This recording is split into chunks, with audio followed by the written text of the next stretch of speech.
On January 5, 1942, as joyful cries of triumph echoed in the roadways of Tokyo, Admiral Isoroku Yamamoto told the team of the Imperial Combined Fleet to start getting ready for the next phase of actions in the Pacific War. His review of the situation updates from the Philippines, Malaya, and other southern points suggested that Japanese soldiers, in just a few months, would have command of East Asia and the other places they had assaulted in December. So, Yamamoto informed his chief of staff, Matome Ugaki, that he wanted the plans finished by the middle of February. The swiftness with which the Japanese had taken over the Western Pacific amazed the planners in Tokyo and led to a sharp dispute inside the Imperial General Staff. You're watching the Valor, Unveiled, where the hardest orders forge the greatest courage. Before we dive in, tell us in the comments where you're tuning in from. And if stories of heroes appearing in the darkest hour thrill you, then hit subscribe, because we're just getting started.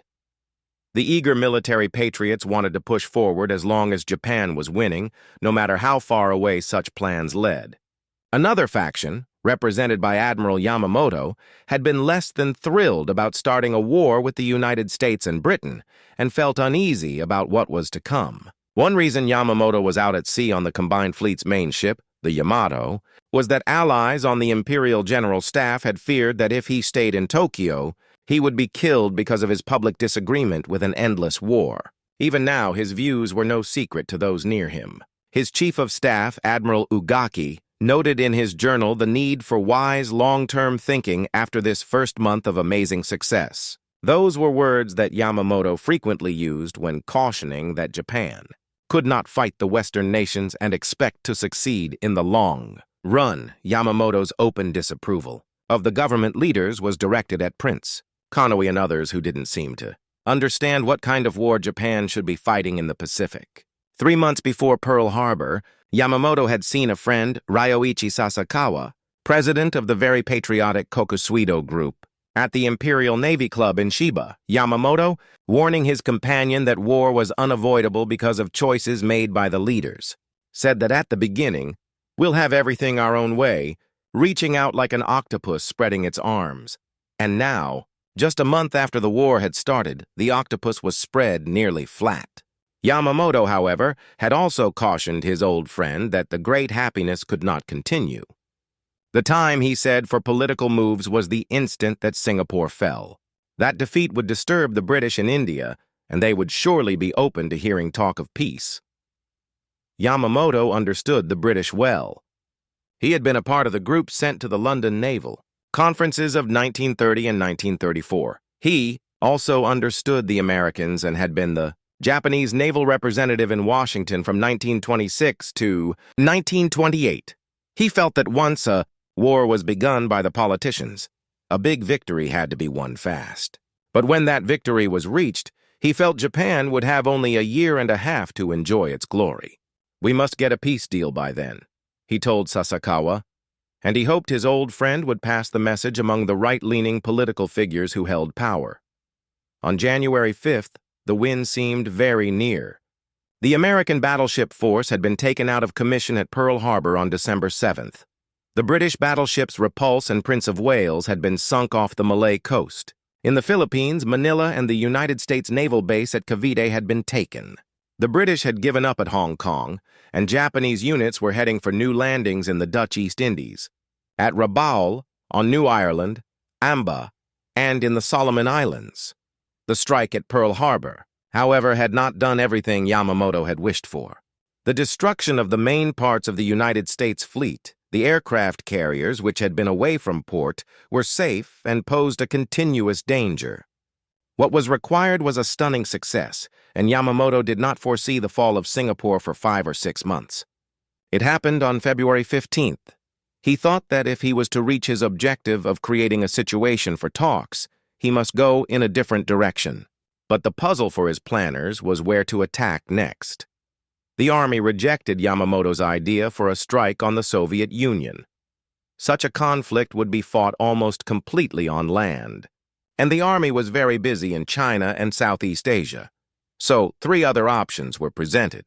Yamamoto's preferred one was to strike in the Indian Ocean, invade Ceylon, lure out the British Far Eastern Fleet, and wipe it out as Yamamoto had wiped out the American vessels at Pearl Harbor. Then, they would push into the Middle East to join with the Germans who were moving toward the Soviet oil fields in the Caucasus. This way, the Japanese Navy would be certain of all the oil it required.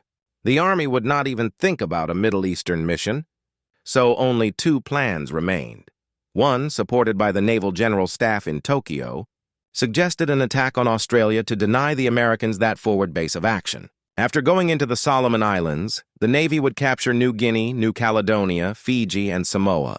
Supporters of this plan at Imperial General Headquarters were already creating occupation governments for Australia and New Zealand. But Yamamoto disliked the Australia plan because he believed it would require too much time and still wouldn't be impressive enough to stop the Americans. Yamamoto also knew the Pearl Harbor attack had awakened a desire for revenge in a people the Japanese had been taught to look down on as soft and unskilled. Too soft, the Army claimed, to fight a war to the end. It was clear that even taking Singapore would not halt the Americans.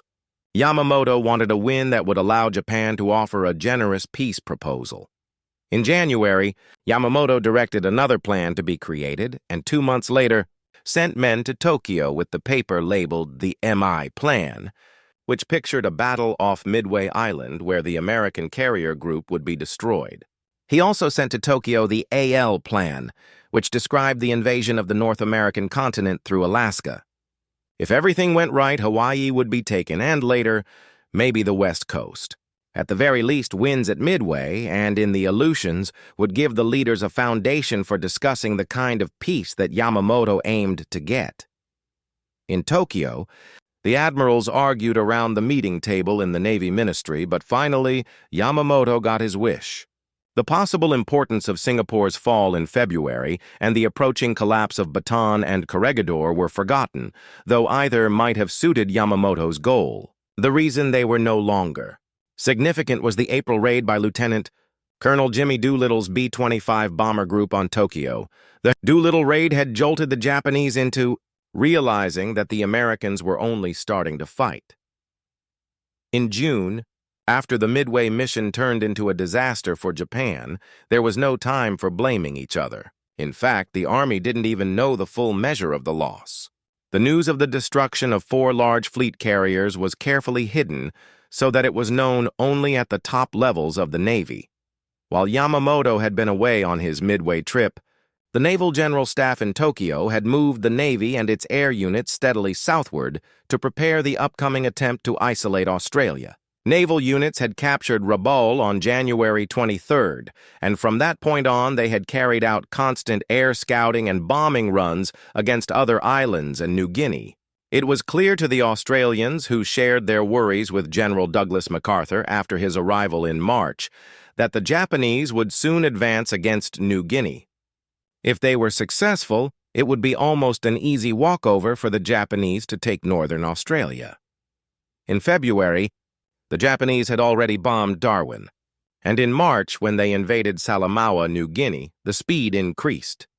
In May, just before the Midway battle, the Japanese sent a takeover force toward Port Moresby, but it was forced back by the strong defense of the Americans and Australians in the carrier battle of the Coral Sea. The Japanese did occupy Tulagi, north of Guadalcanal, and constructed a seaplane base there. The Battle of the Coral Sea persuaded planners in Washington and Australia that they had to get ready for a Japanese move in the south. MacArthur informed the Australian government it must be prepared for an attack before a Japanese push that was widely anticipated to be aimed at India. He messaged General Marshall for 2 carriers and 1,000 planes. But in Washington that May, Admiral Ernest J. King, Chief of Naval Operations, told General Marshall that until the end of June, he would have only 2 operational carriers in the whole Pacific. Meanwhile, on the brink of Midway, the Japanese had 10, and Pacific Fleet Commander Chester W. Nimitz had already given early notice about the big move he thought the Japanese would make, which proved to be the Midway battle.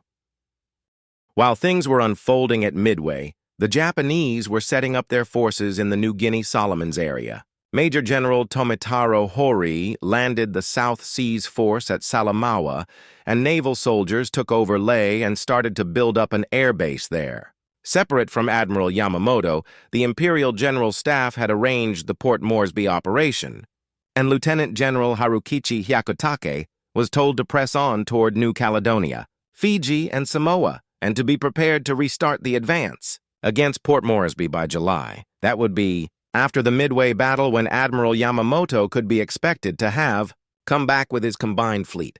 That large carrier group was counted on to shield this new advance. Despite the loss at Midway, which was presented as a victory to the forces in the area, Imperial General Headquarters did not change its plans. A few days after Midway, the Australians told General MacArthur that the Japanese were set to move. Because of the Midway victory, MacArthur proposed that the Allies make a preventive strike on the New Britain, New Ireland area, and then an attack on Rabaul, the main Japanese naval and air base in the region. With 2 carriers, 1,000 planes, and an amphibious division, MacArthur would push the Japanese back to Truk on June 12th. General Marshall presented the MacArthur plan to Admiral King with a small change. He wanted 3 carriers instead of 2, and 1 Marine division and 3 Army divisions to make the attacks. Admiral King was against the idea because it would place MacArthur in charge of the battle. King's other points were extra. The carriers would be open to land-based attack, and they would not have enough defense. As it happened, the Navy had to deal with both of these tactical issues at Guadalcanal. King created his own plan: a push from the New Hebrides by units under Navy control. MacArthur disliked having his Army units serve under the Navy, but no one could argue against the need to stop the Japanese before they took New Guinea and were ready to strike Australia. The issue for the Joint Chiefs of Staff was who was going to lead the mission. They gave Phase 1, the main job of taking the Santa Cruz Islands, Tulagi, and nearby positions, to Admiral King. Guadalcanal was just a dot on the map with no known tactical or strategic importance. It didn't even get a name in this JCS plan. General MacArthur was given a small prize. After Phase 1, he was to take charge and clean up the Japanese in the rest of the Solomons, Rabaul, and New Guinea. Admiral King was given his way because the Joint Chiefs of Staff saw that King had already outlined a defense line down the Pacific to protect Australia, and his plan would require a relatively smaller force than MacArthur's. Thousands of soldiers were training in New Caledonia, and King had persuaded General Arnold into sending several groups of United States Army Air Force planes there. He had strengthened Samoa and Ifate in the New Hebrides, and he intended to put a base in Tonga. Admiral Wilson Brown, whose hesitation at the time of the Wake Island event had angered King, was sent away to a newly formed unit called the Amphibious Training Command at San Diego. He and Marine Major General Holland Smith were instructed to create new methods for island fighting. Rear Admiral Richmond Kelly Turner, King's chief plans officer, proposed that the first move must be to hold the line in the South Pacific while preparing the amphibious units. The second part would be a joint offensive by the United States, Australia, and New Zealand through the Solomon Islands to the Bismarck Archipelago and the Admiralty Islands. The third part would include the capture of the Caroline and Marshall Islands, and the fourth part would take the Allies either to the Dutch East Indies or to the Philippines. Admiral King endorsed this plan. It was just what he himself imagined, and he set up to bring Vice Admiral Robert L. Gormley, who was acting as a naval observer in London, to lead the South Pacific Command. King moved Rear Admiral Turner from the Plans Division and instructed him to get set to take command as the leader of the amphibious mission. All of this was arranged even before the Japanese attack on Port Moresby and Tulagi. Vice Admiral Gormley departed Washington on May 1st. He would assume leadership of the South Pacific Force on June 19th, but first he had to travel to Pearl Harbor to check in with Admiral Nimitz, who would be his direct boss. By the time Gormley reached Pearl Harbor, the Japanese offensive was already starting in the South Pacific. On May 22nd, an Army plane spotted a Japanese photo-scouting aircraft taking pictures of Guadalcanal. Army intelligence figured that the Japanese were getting ready to construct an airfield there. On June 25th, Army intelligence stated that the grass on the island's central plain had been cleared by fire and tents had appeared in the area. A dock was being built at Lunga. 6 days later, an Australian coast watcher on Guadalcanal messaged that the building of an airfield was only waiting for the arrival of Japanese construction teams. He even knew their names: the 11th and 13th Pioneer Forces, which were the same as American CB units. This news was proven in a radio message caught by Nimitz's intelligence men at Pearl Harbor.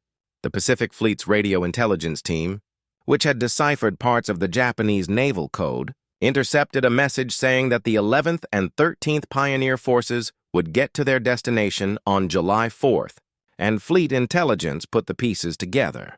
Admiral Turner was by chance visiting Pearl Harbor that day, on his way to get ready for the amphibious landing somewhere in the South Pacific. When Admiral Nimitz got the radio intelligence update, Admiral Turner knew where he was headed. It could be nowhere but the Solomons. Within 2 weeks, Turner was in Wellington, where he got on his main ship, the USS Macaulay. His job was to prepare a whole amphibious task force in 1 month. As Turner started to organize ships and men, Admiral Gormley was traveling to Melbourne to meet with General MacArthur. Gormley left New Zealand with his mind full of dark thoughts about the foolishness of attempting to carry out an amphibious mission when no one knew how to do it. MacArthur, who had his own objections to the plan, agreed with him completely.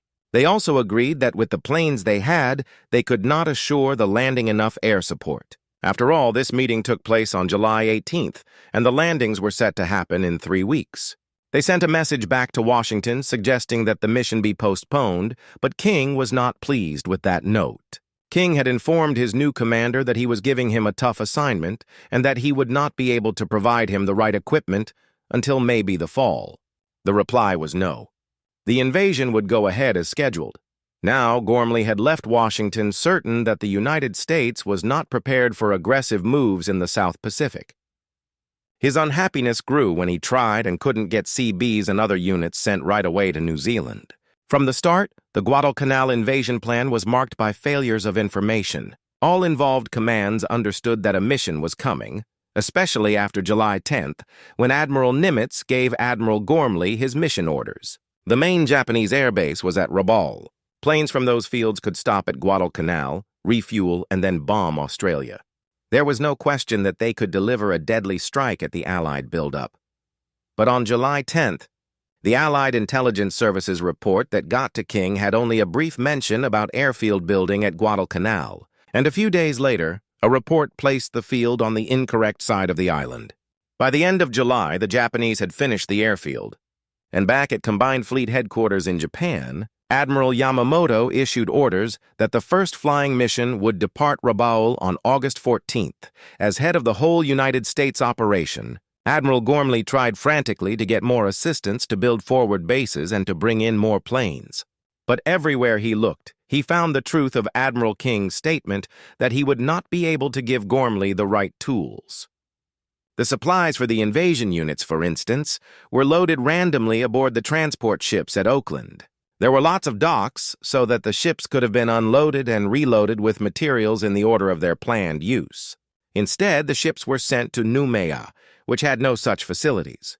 Admiral King had at least a general sense of the problems, but there was no time for waiting. King understood better than any of his officers the absolute need to stop the Japanese before they reached Australia. The schedule stood. By late July, the rush was on, and 17,000 Marines were traveling by troop ship from California, Pearl Harbor, Noumea, and Samoa. Admiral Gormley was too occupied to have a meeting of his commanders, but on July 28th, Admiral Frank Jack Fletcher, who was meant to be in tactical charge, called a conference on his main ship, the carrier Saratoga.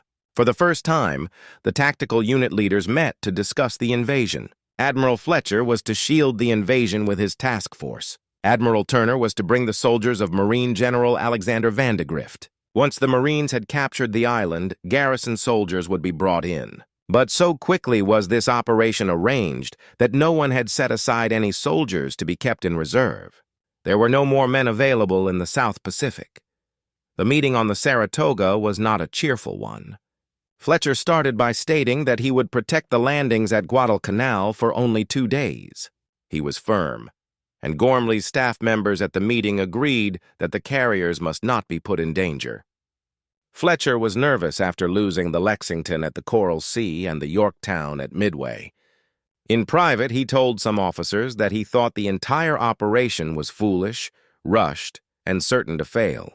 Admiral Turner, who had a clearer view of the worldwide military situation than anyone else in the room that day, gently scolded his superior. There was no use in that kind of talk, he said, and the choice had been made to risk everything. It was their duty to follow orders. Fletcher should have known all that. After Coral Sea, Admiral King had been so unhappy with Fletcher's constant dodging of a fight that he had demanded Admiral Nimitz check on the state of Fletcher's fighting resolve. Nimitz was a kind person, and he liked Fletcher.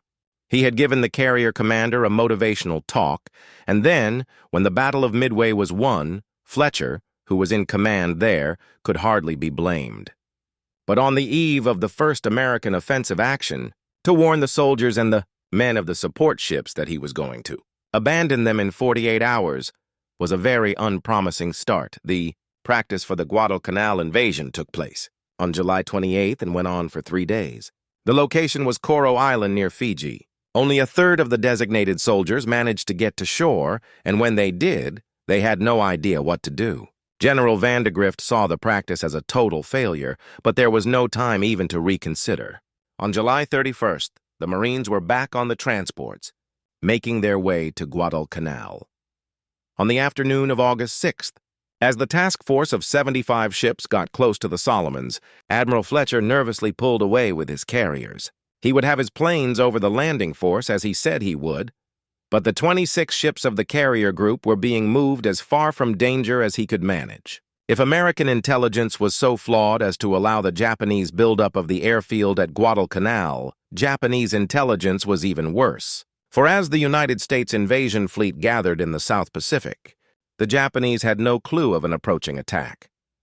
In July 1942, the Japanese army was focused on trying to take New Guinea as a starting point for its actions against Australia and New Zealand. Major General Tomataro Hori's South Seas Force landed 2,000 soldiers near Buna.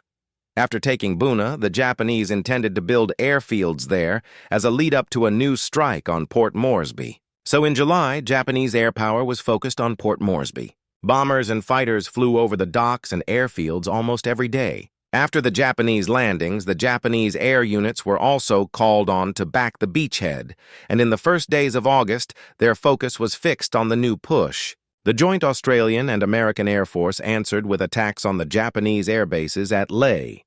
During these preparations, Admiral Yamamoto's main ship, the Yamato, was anchored at Hashirajima in Japanese waters. In a relaxed manner, he was getting ready for the upcoming air missions over Australia, and he would decide then what steps were to be taken next. In readiness, on August 3rd, the naval air groups based at Lae were moved back to Rabaul to be set for the Guadalcanal operations that would start the next week.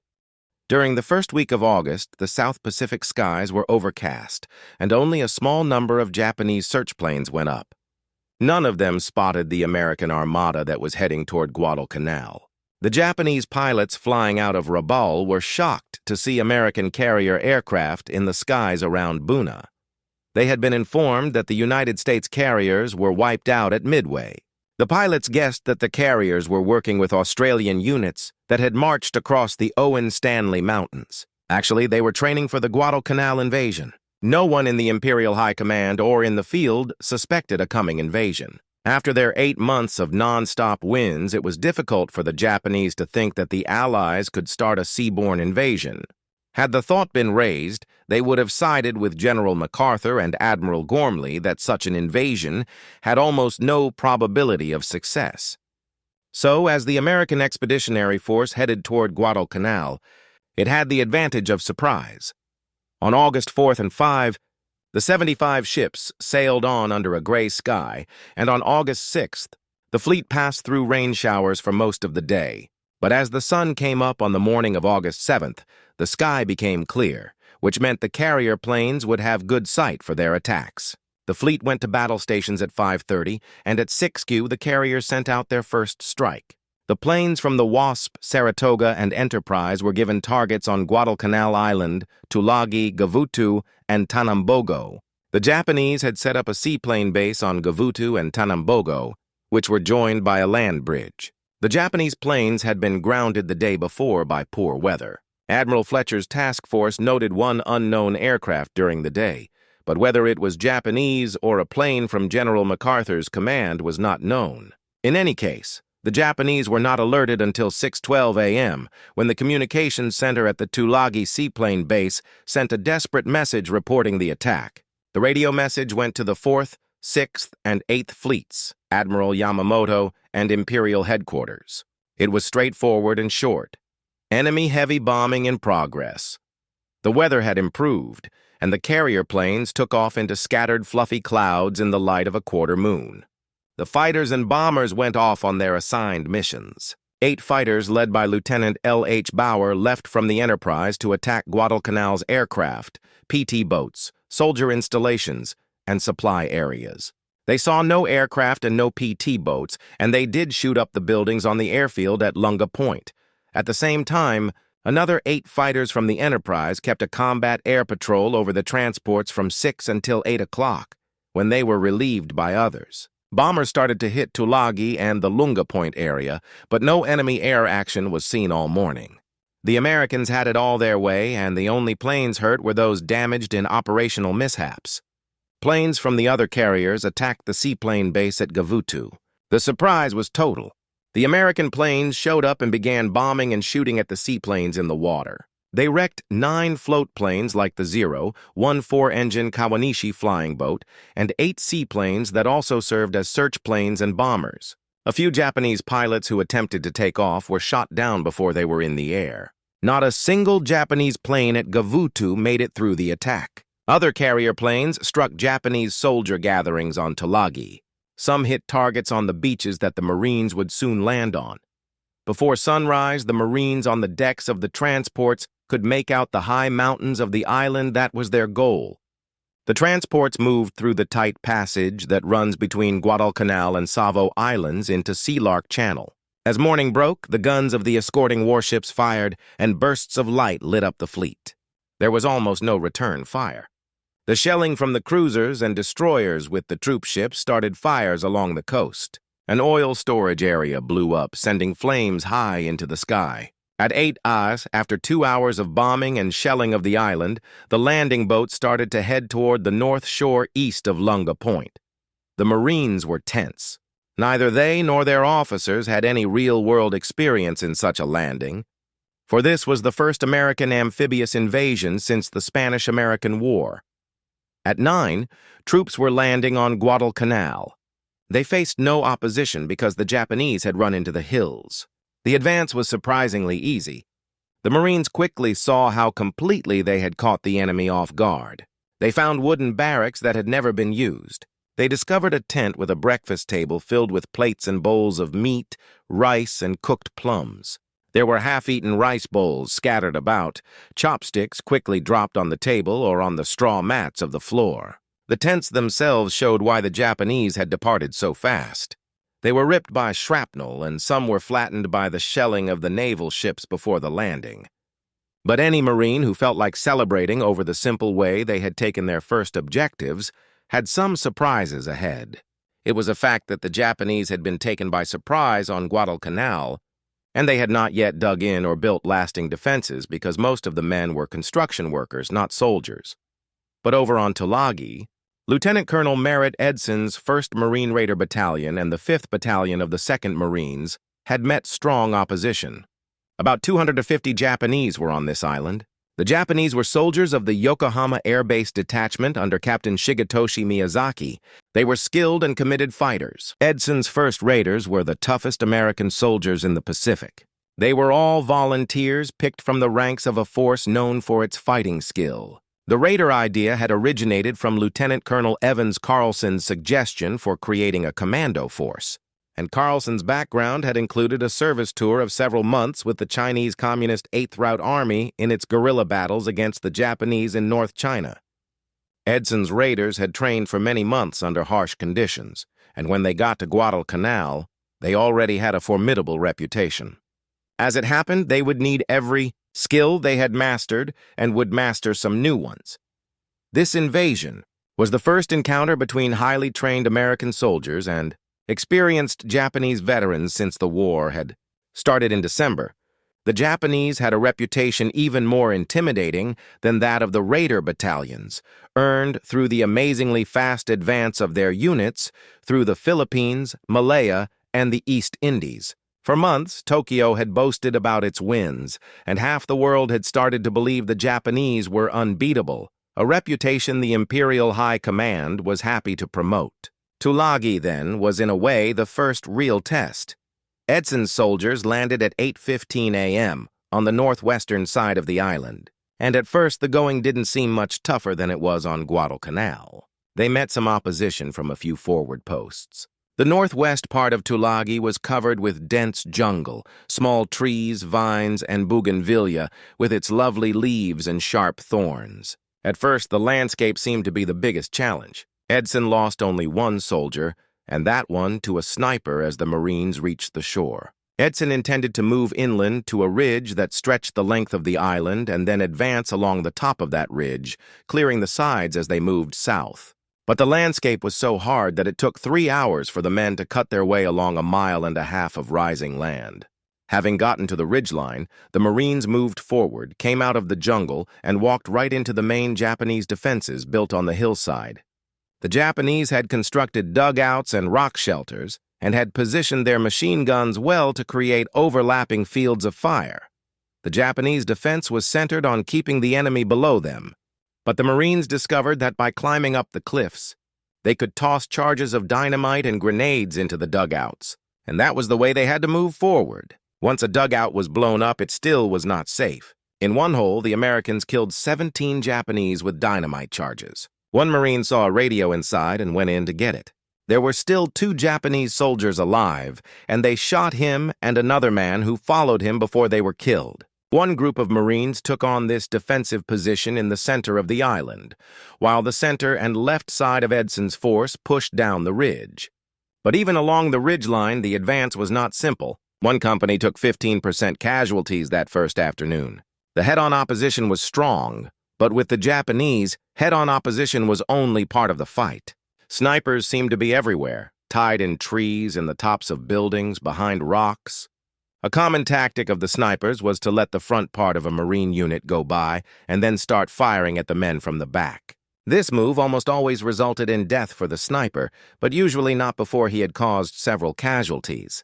And one thing the first raiders learned that day was that the small 25 caliber Japanese rifle and machine gun bullets were more likely to wound than to kill, which from the Japanese perspective was fine, since it required extra soldiers and supplies to look after the wounded. During the afternoon, the raiders pushed along the ridge until they came to a 3-sided ravine whose bottom was an old British cricket field. The Japanese had dug into the ravine walls and set up the fields of fire that would become so well known in later months. As the Marines advanced, they ran into crossfire, and Edson halted because night was falling, and this was no time to be exploring unknown dangers. That night, the Marines on Tulagi had another new experience. The Japanese, knowing they were outnumbered with no hope of surviving, launched one of the desperate counterattacks for which they would become notorious. They waited until the Marine perimeter was silent.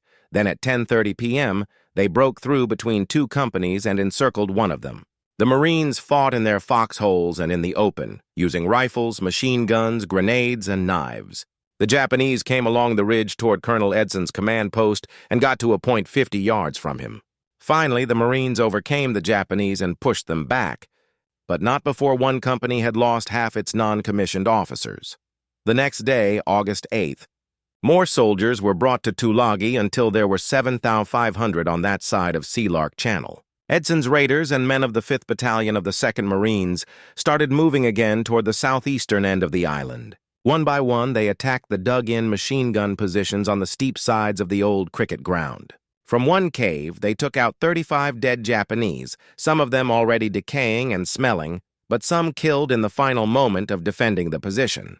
From this, the Americans correctly figured that the Japanese method was to hold a position until the very end unless told to fall back, proof of the strictness of the Japanese armed forces. Those soldiers who gave up on Guadalcanal were mostly members of labor units, not fighting troops. The raiders that second day saw dozens of instances of a spirit they had not encountered before. In one dugout, they trapped 3 Japanese officers who, at the end, had only one loaded pistol between them. As the Marines were about to make the final attack, they heard 3 shots. When they went into the dugout, they found 3 bodies and an empty pistol. One officer had fired all but his last 3 bullets, then shot his 2 friends and himself. In those first days, this suicidal mindset shocked the Marines. It was hard for an American to grasp how trapped or wounded men with no chance of survival in their hole, knowing that the enemy had a huge material and numerical edge, would almost always pick death over surrender. It took some adjusting to, but after a few Japanese had pretended to give up only to pull out guns or bayonets to attack their captors, or to set off grenades to kill themselves and their enemies, the Marines dealt with the Japanese on their own terms. After that, there was almost no more effort to talk Japanese soldiers into surrendering. Tulagi was brought under control on that second day, although not all the Japanese on the island had been killed. For days after, Japanese snipers bothered the American troops until the last sniper was eliminated. One gets a sense of the toughness of the fighting on Tulagi in the story of Gunnery Sergeant Angus Goss. He had moved ahead of his men to attack a cave near the cricket field. The Japanese had fired off and on from that position. He got close enough to throw hand grenades into the cave. The Marines had been taught to pull the ring pin of the egg-shaped grenade, throw, count slowly, and hear the blast. Sergeant Goss pulled the pin through and counted to 6. The grenade was tossed back out of the cave, and he had to get down to avoid the explosion of his own weapon. After another identical event, he held the grenade for 3 seconds, then threw. 4, 5, 6, and out it came again. Sergeant Goss asked for a satchel charge, a bag filled with dynamite usually used to blow up buildings. He pushed in the charge, set it, and ran back a little. The Japanese pushed the charge out of the mouth of the cave. The dynamite went off and drove a rock fragment into Goss's leg. The wound was not bad enough to stop him, but it hurt enough to make him furious. He grabbed his submachine gun and rushed into the cave, spraying bullets. He killed 4 Japanese soldiers and counted 8 others who had died before. If it's possible, the fighting on Gavutu and Tanambogo was worse than that on Tulagi. The landings there happened in the middle of the morning. Not many soldiers were sent in because no one thought they would find many Japanese there. But since the seaplane base was on these islands, the Japanese had fortified them, and the Marines ran into difficulty. The Japanese were surprised and had still not recovered from the shelling and air attack that had wrecked their seaplanes, so the first soldiers ashore were met by only rifle fire. But when the second group of Marines got to the beach, the Japanese had gotten organized about 500 yards back, and the fire was heavy. The third group came under fire before the landing craft reached the shore, and the casualties were high. Gavutu and Tanambogo were both overlooked by small hills. Not quite 150 feet high, but above the sea-level landings, this height was sufficient. The Japanese had constructed their defenses along the slopes, and they were well stocked with machine guns, automatic rifles, and ammunition. As on Tulagi, each Japanese position had to be taken. They did not fall back, and the brutality of the fighting on Tanambogo was almost beyond belief. In the early waves, the Marines had landed tanks. The Japanese had come rushing toward the Tanambogo dock where the landings had been made. They had stuck crowbars under the treads, thrown grenades, and tried to set the tanks on fire with rags soaked in gasoline. One tank commander had opened the hatch and used the tank's machine gun to kill 23 Japanese soldiers before one climbed up the side of the tank and stabbed him to death with a bayonet. Another Japanese man then threw gasoline-soaked rags inside the tank, and it caught fire. By mid-afternoon on this first day, it was clear that the Marines could use more men, and a unit that had landed earlier on Florida Island, where there were no Japanese, was called over to help. Tanambogo had been taken, but the Marines were not able to secure the land bridge that connected the 2 small islands. The extra men were ordered to Tanambogo, and at sunset were given 5 minutes of preparatory shelling from naval ships. Unluckily, one of the last shells hit a fuel storage area near the beach and lit up the shore as if it were midday. As the Marines came up, the Japanese had them clearly outlined against the sea. From the dugouts on the hills came a constant flow of machine gun and rifle fire. 2 boatloads of Marines made it to the beach, but the helmsman of the 3rd boat was killed at his wheel, and the boat turned around and went back out to sea. The boats behind did the same, thinking there had been some change in plans. So the men of the 2 boats were left stranded on shore, and their only cover was the concrete pier. The Japanese were firing. As soon as the Americans fired back, the Japanese located the position by the tracer rounds. Soon, several men were down. 1 boat left, taking the wounded, and it was some time before the mix-up was cleared up and other boats began to land. In the meantime, the Japanese started a counterattack on the beach. Captain Crane, the leader of the unit, was cut off from his boat, and he and 5 men hid in the bushes and in the dark. They got away to return to the beach after the Japanese had pulled back to their hillside positions. Eventually, they were rescued, but it was 4 bas on the morning of August 8th before another unit landed and was able to secure the land bridge. When the fighting began, there were 500 Japanese on the connected islets of Gavutu and Tanambago. When the fighting was over, there were none. Early on the morning of August 7th, the Tulagi radio station sent the first news of the United States attack to Rabaul. The stunning news got to the Rabaul airfield just as the pilots of the early morning missions were getting ready to take off for another day of bothering the Australians on New Guinea. The orders were instantly canceled, and all available planes were sent to strike the American invasion force. Before the planes could leave, they got the bad news from Tulagi. The entire flying boat group had been wiped out. Then communication with Tulagi was lost, which could only mean that the base there had been taken over. At 8:30 a.m., a group of 27 twin-engine Betty bombers departed from Rabaul. They had been loaded for the strike against Australian forces on New Guinea, so they were carrying bombs and not torpedoes.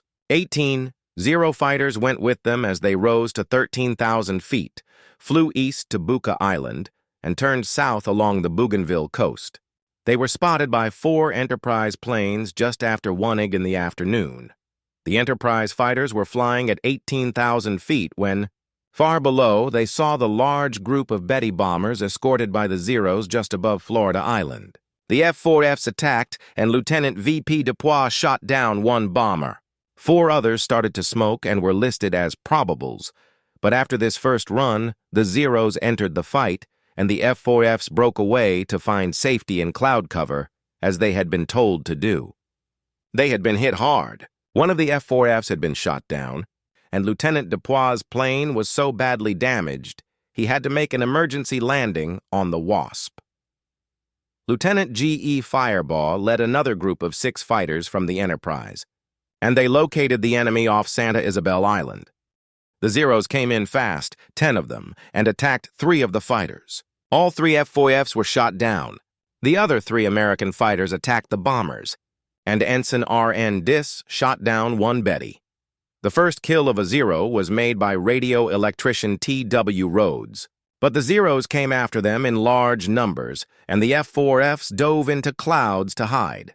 There were 10 Zeros after them in 2 formations, and they came in following the Japanese rule, never let your wingman out of sight. They attacked the F-4Fs from the right rear, and Lieutenant Firebaugh enlisted pilot W.S. Stevenson, Jr. and pilot machinist W.H. Warden were shot down. One of the coast watchers rescued Firebaugh from the water off Santa Isabel Island. A Guadalcanal coast watcher sent a canoe to rescue Warden off that same island, but Stevenson was not located. Aboard the other carriers, the situation was much the same. The bombers were much simpler targets. 6 fighters of Flight 323 ran into enemy bombers off Lunga Point and shot down 4 of them. Machinist D.E. Runyon destroyed 2 by himself. Just after 2:30 in the afternoon, when the Japanese Betty bombers and Zero fighters started their run over the islands, coast watchers were on high alert. Paul Edward Mason, a coconut planter in peacetime, was positioned on Malabita Hill on Bougainville, looking over Buin. At 9 in the morning, he sent a message that 24 Japanese bombers were flying toward Guadalcanal. They were still 400 miles, or 2¼ hours, away from the target when that message was sent back from Pearl Harbor to the fleet. That message reached the invasion fleet with plenty of time for preparations. The response of HMAS Canberra, one of the Australian cruisers, was typical. When the news came, the boatswain's mate announced the message. The ship will be attacked at noon by 24 torpedo bombers. All hands will pipe to dinner at 11 Psi, and the torpedo bombers arrived right on time. The United States fighters climbed above them to 20,000 feet as the bombers reached the north shore of Guadalcanal and looked down on the invasion fleet. At noon, the American carrier fighters and the guns of the ships were set for them. For the first time in the South Pacific, the Japanese were experiencing the effects of a counterattack. The American fighter planes were very successful against the twin-engine bombers. Of the 24 Bettys that finally made it over Guadalcanal, all but one was shot down, and the only harm received in that first attack was to the destroyer Mugford, which was hit by a bomb. Against the Zero fighters, however, it was a different matter. Pilot Officer Saburo Sakai, Japan's top ace, was among those 18 picked for their skill to make this first long-distance mission over the target. The Japanese force was attacked by F-4F Wildcats from the carriers, and they went straight for the bombers, ignoring the Zeros. The Zeros protected the bombers as best as they could, but then turned to the American fighters. Sakai was confused by the American methods. The Navy pilots dove against the Zeros, but if they missed on the first pass, they separated and escaped. They had been well briefed by their intelligence officers, who knew that the Zero was better in turning and climbing ability, as well as quicker. After a tough and skillful fight, Sakai shot down one F-4F and an SBD dive bomber that on its own attacked 4 Zeros. Several other Japanese pilots got kills, while 1 Zero was lost. Pilot Sakai attacked a group of the SBD torpedo bombers thinking they were fighters and flew right into 4 spitting machine guns operated by rear gunners who had him lined up as he came in. His Zero was badly damaged and he was seriously hurt. Yet he was able to fly the plane back to Rabaul and land it before passing out. In the air, the Japanese still had a temporary edge in the quality of the Zero, but already the Americans in their F-4Fs were starting to learn to use the weaknesses of the enemy to their benefit. The issue of control of the sky was clearly going to be fiercely fought. At this specific time, the Americans had the benefit of closeness with the carriers nearby, but the Japanese had the benefit of numbers at Rabaul, and the American effort was seriously held back by the superiority of the Japanese Zeros over the American fighters. The carrier pilots were flying the F-4F Wildcat, which was not as fast or as nimble as the Zero, and the Japanese could fly circles around them. The one advantage of the F-4F was its strong build and armor protection, all that was needed to keep the ratio of lost planes as low as it was for the Americans. At Rabaul, the Japanese recovered quickly from the surprise of the American invasion, but the issue for the Japanese fighters was the 2,100-mile round trip. For that reason, on the first day, Commander Nakajima, the leader of the fighter squadron, had opposed requests from higher-ups that all available Zeros be sent into the fight, and had sent only his most skilled flyers. He was soon to be sending others, and the losses became more serious, mainly because of the huge distances that had to be covered. By evening of the first day, the United States invasion seemed safe. The American soldiers had advanced near the airfield and had not met any significant opposition. One prisoner was taken, and he said that there were only about 600 fighting soldiers on the island and 1,400 workers, and that they had run to the other side. Admiral Turner had brought 11,000 Marines to shore, and huge stacks of ammunition, food, and other supplies filled the beaches. General Vandegrift had seen that the beach team was unable to handle the supplies, but worried that the carriers would soon depart. He was happy to see the supplies still arriving. He did create a second beachhead, but it was soon just as crowded as the first. At 8:40 a.m., on the morning of August 8th, Coast Watcher Jack Red at Buka Passage saw 45 Japanese dive bombers that had departed from Kavieng. 30 minutes later, Pearl Harbor relayed the broadcast to the ships. The carrier planes attacked and destroyed many of the enemy bombers, but on this day, the United States ships did not get away unharmed. A burning bomber dove into the deck of the transport George F. Elliott and set it ablaze. One dive bomber sent a torpedo into the destroyer Jarvis, putting it out of commission. That morning, the planes of the Enterprise and the other carriers took off on their missions and found the skies clear. They strafed and bombed troop gatherings along the Tenaru River, and they worked over the airfield again. At about 10, three fighters from the Enterprise found a group of Japanese torpedo bombers coming in low over the surface of the water to attack the transports. The Americans attacked them. Machinist Runyon shot down one bomber and one fighter. Ensign V.H. Rounceville shot down two twin-engine torpedo bombers, and Ensign J.D. Shoemaker shot down another. That was the last of the air action for the day. At nightfall, the Enterprise's Fighting Six counted its losses. 6 pilots shot down by Zeros. The Japanese Zero fighters still had the advantage in experience and aircraft, but the American pilots were already starting to pick up tricks of the trade. The commander of the Enterprise Air Group determined that the Zero had 2 main weaknesses: limited firepower and an inability to take damage. Because of the Zero's superior rate of climb, nimbleness, and fuel capacity, the F-4F pilots were cautioned to stay close together, and when attacked, each 2-plane team should set up a scissors movement, constantly turning toward each other. This way, the pair of F-4Fs could focus their superior firepower on the enemy, while they knew their own planes could take a huge amount of damage. On the ground, the Marines fought strong Japanese opposition on Tulagi, Gavutu, and Tanambago. On Tulagi, they had 90 casualties but gained control of the island by the end of the second day. The Japanese garrison of 250 men fought to the end. 200 men were killed, 3 gave up, and the rest swam the strait to Florida Island to keep fighting. On Gavutu and Tanambogo, the Marines had 250 casualties. The 500-man Japanese garrison was wiped out to the last man. The intensity of this fighting on Tulagi was in stark contrast with the easy advance of the Marines on Guadalcanal. There, on the morning of August 8th, the Marines reached the edge of the airport they would call Henderson Field after a pilot killed at Midway. They were starting to develop a disregard for the enemy. "I wish those Japanese would come out and fight," one Marine said, within earshot of Richard Tregaskis, the International News Service reporter who had come with the invasion. "All they do is run into the jungle." On the surface, then, the Marines couldn't hope for a better war, but the officers were nervous that second afternoon. It was too simple.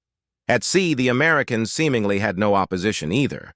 A few Japanese patrol boats and tenders and 1 or 2 transports had been caught off the coast, and they had been destroyed in the first hours of the invasion by shelling and bombing. Only in the air were the Japanese giving the Americans trouble. Most of those first waves of bombers were destroyed, but the price of facing the Zeros was 21 of Admiral Fletcher's 99 carrier planes. That loss, not high by operational measures, convinced Fletcher that his choice to pull back was correct.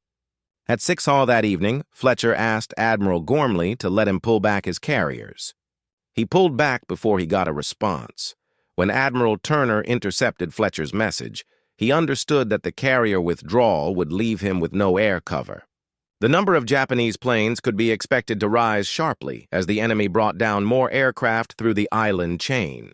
As Fletcher started to pull back, the Japanese were moving in force. When the word invasion had been sent from Guadalcanal to Rabaul, Vice Admiral Gunichi Mikawa had acted right away. Admiral Mikawa was commander of the Japanese 8th Fleet and the Outer South Seas Force, which meant he was in charge of the whole South Pacific operation. His first action was to load 6 small transports with soldiers and send them with a destroyer escort to strengthen the 2,000-man Guadalcanal garrison. But the convoy ran into the American submarine S-38, which was based out of Australia following the fall of the Philippines. The S-38 sank the transport Mayo Maru with 342 men on board. The sinking, along with the reports of the massive American invasion fleet, convinced the admiral that it was too risky at the moment to try to reinforce the garrison, and he called back the other 5 transports. By that time, Japanese naval help was already heading to Guadalcanal. Admiral Mikawa had been fortunate with his timing. Early on the morning of August 7th, as the Tulagi garrison sent its final message, 5 heavy cruisers left Kavieng on the northern tip of New Ireland. 3 of them were going northeast for Manus Island in the Admiralty Group, and 2 were headed for Rabaul. Admiral Mikawa soon ordered all 5 cruisers to hurry to Rabaul. Shortly after noon, the cruiser Chokai, with a destroyer, moved into Simpson Harbor. The other 4 cruisers waited in St. George's Channel between New Ireland and New Britain for the Chokai to return. When she arrived late that afternoon, she was carrying Admiral Mikawa himself and was with the light cruisers Tenryu and Yubari. So the Japanese moved toward Guadalcanal with 5 heavy cruisers, 2 light cruisers, and a destroyer. As they sped south, Admiral Mikawa created his battle plan. By reducing speed, they could put off their arrival until after midnight on August 8th and make a surprise night attack on the American forces at the beachhead. The admiral knew that the Americans had several carriers in that area, while he had none. A night attack was a promise that he would not be bothered by American planes, since the Americans had no history of skill in night air operations. In truth, the Americans had no history of skill in any kind of night naval operations, while this area of tactics had become a Japanese specialty. Mikawa's problem that afternoon was how to get close to Guadalcanal without arriving too early and still not lose the element of surprise. He had to attack to support the Guadalcanal defenders, but if he could surprise the enemy, the result would be huge. The admiral didn't know it just then, but the nature of the divided command, the weakness of the American air intelligence system, and the absence of clearly set search methods would all work directly in his favor. For information about Japanese ship movements, the Americans at Guadalcanal had to rely on air search and submarine reports. Only under the most unique conditions would the reports of coast watchers be of much help concerning naval ship operations. Early in the day, the cruisers were spotted by United States B-17 Army bombers as they moved down toward Rabaul. On the evening of August 7th, the Mikawa force was spotted by the S-38 just as it came out of St. George's Channel. That night, the commander of the S-38 reported the contact to Brisbane. But those 2 reports were not taken very seriously by American naval commanders because Rabaul had become the Japanese Navy's forward base, and it was quite usual for ships to move in and out. The Americans saw no sign that the ships in question were sailing toward Guadalcanal. Admiral Gormley was in charge of the coordination of all parts of the American attack, but to get air searches, he had to rely on several sources. First were the long-range B-17 bombers of General MacArthur's American Army Air Force and the Australian Army Air Force, part of MacArthur's command, which operated on their own. Second was Admiral McCain's land-based Naval Air Force, which included a number of seaplane tenders and PBY patrol bombers. General MacArthur's planes were to take responsibility for the search of the Bismarck Islands, focusing on the big naval and air base at Rabaul. McCain was to watch the northern approaches to the area, which meant Truk and the Marshalls. Admiral Fletcher's carrier planes were supposed to make short-range searches but actually made none at all. Fletcher was lost in his worries. Admiral Turner had looked at his charts and seen that the Japanese had a perfect approach to the island of Guadalcanal along the west coast of Bougainville, straight down between Choiseul Island and Vella La Vella, past Colombangara between New Georgia and Santa Isabel, and then between Florida Island and Guadalcanal's north coast. The path was named the Slot. Soon it was to become notorious in American naval history. On the morning of August 8th, 4 PBYs were set to fly from Ndeni on a 700-mile-long triangular pattern whose top point was the Fiji Islands. They would come up almost due west of Santa Cruz Island. 6 PBYs would fly search patterns from Espiritu Santo northeast over the Santa Cruz Islands and end at a point slightly above the Bismarcks, but far to the west of the Japanese task force. 6 PBYs would spread out from Malaita across the Slot from Guadalcanal to search an area north and west of the Slot. 3 B-17s were to search north of Guadalcanal. On the night of August 7th, when Admiral Turner reviewed the search plan for the next day, he found the Slot was completely unsearched. He asked Admiral McCain for a special search there the next day, but somehow between Admiral Turner's main ship, Admiral McCain's headquarters, and the seaplane tender Mackinac at Malaita, the message was misplaced. The search was never done. Thus, on August 8th, the Americans had left unsearched the most likely approach of any enemy naval force to Guadalcanal.